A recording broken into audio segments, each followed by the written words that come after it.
Managing contract execution. We have learned about procurement topic. We have learned we might be working with the vendor. We learned about the whole process of getting contract agreed between the vendor and our company.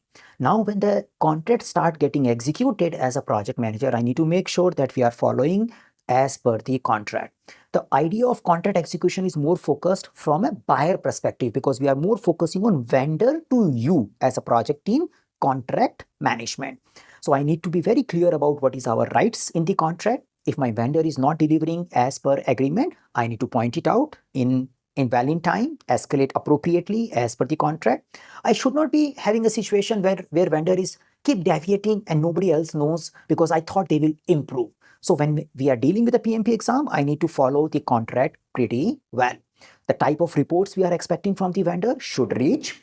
Also, when the vendor says, I have done this work, yeah, you and your team might be responsible for giving sign off to the vendor because you are the testing group or a validation group, I would say, because you are accepting it.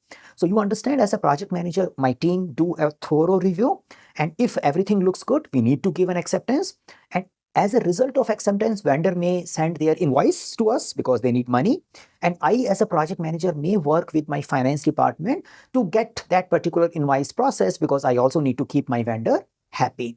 So overall, ensuring that we stick to our contract and we keep our side of commitment also fulfilled is the responsibility of the project manager when it comes to vendor or a contract management.